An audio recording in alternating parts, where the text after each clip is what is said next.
let's say, and I am not breaking news in any way. Let's say in 6 months, Dave Meltzer's like, you know what? I can't do this anymore in the way that I used to do it. Yeah. I can't write the Observer the same way that I used to. And he kind of slows down or, even walks away. This is completely hypothetical because none of this is happening and none of this may ever happen. How does the wrestling media landscape change? Because not only is Dave the top journalist when it comes to the reporting aspect of it, but he's also the one who archives all the history in the document that is the Wrestling Observer. How would the game change for everybody in the landscape if he was to ever step down? Like, how do you envision that changing? I think it would leave a tremendous hole because Dave has been wrestling media was the foundation of wrestling coverage and media. The way it was covered was Dave, really. I mean, obviously there were a bunch like Bill Apter, but Bill Apter did kayfabe interviews. Yeah. Apter is one of the most legendary names in wrestling coverage, but he played by the rules, whereas Dave did it differently. Dave, for lack of a better term, would get the dirt, but he did provide an avenue for people to discover young talent. So when Dave would talk about a Lance Storm or a Chris Jericho or Chris Benoit and Eddie Guerrero, you stopped and you're like, I got to find out who this guy is. Mm-hmm. And see his stuff, and Dave has a style of wrestling that he very much enjoys, and to be honest, I grew up watching that, and I grew up reading the Observer, so I tend to sway to that style. But the historical aspect of it is the biggest, right? Anybody could break news event. That's a wheel that's constantly turning. Because at the end of the day, guess what? WWE likes it when stories come out, and AEW likes it when stories come out, even if it's not something they wanted released yet, it's still creating the buzz around it. But the history aspect, that's something that goes away if people aren't telling the story. Jim Cornette's another unbelievable historian. John Arezzi, another guy, right? John Arezzi was one of the first wrestling radio shows I ever heard of. Yeah. It was something my cousin in Long Island would listen to. Like, Arezzi played a big part in this. And for me, right? Like, for me, and to be honest, it wasn't the breaking news stuff. It was just like hearing about these older matches.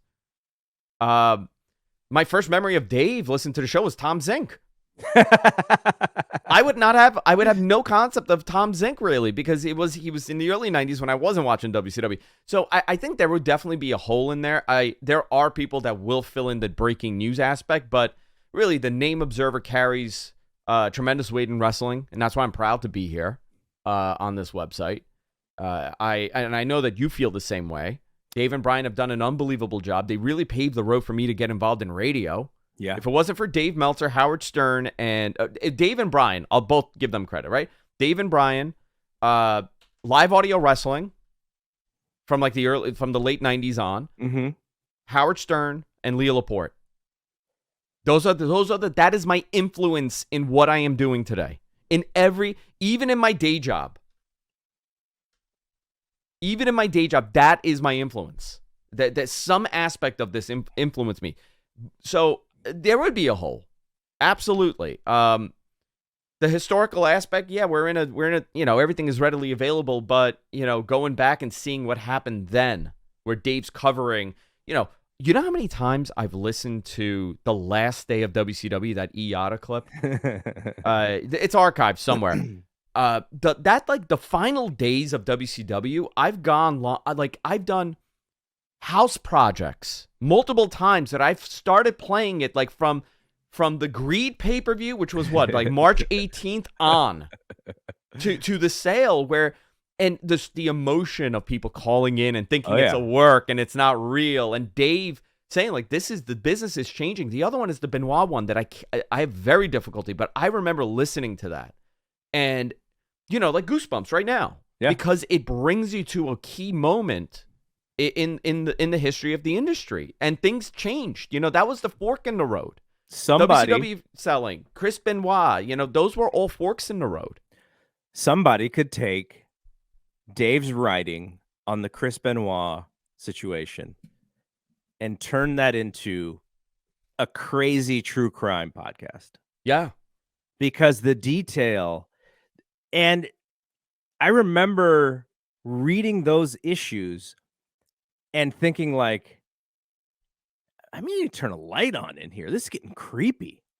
Like all the detail that Dave was able to get about that story. So, okay. So my thoughts about what I just asked you, I think Dave's strength, and he would probably tell you this, is in his analysis as a business reporter. So we have someone like Brandon Thurston who does a really good job as well. Brandon is very interested in that side of things. Sean, you mentioned Sean when it comes to breaking stories. Brandon Thurston is one of the greatest. Analysts when it comes to the business side. I give him so much credit because I talk to him and he takes his stuff very seriously. Yes. Sean for the reporting and the breaking news, like Sean is great. There are other folk. Mike Johnson is fantastic. The content creation piece of that is more Brian Alvarez than it is Dave. And I think what we're seeing is a lot of people are getting pretty damn good at the content creation piece and doing stuff like what we're doing right now. You know, shout out to the Grapsity guys that they have created a live stream podcast that, you know, you hear people talk about it. Big numbers. Yeah. There's a lot of these pieces that are kind of related. And, you know, you talked about Dave and Brian being a giant influence. They're tremendous influence. And it's not just by Dave being the wrestling guy that he is.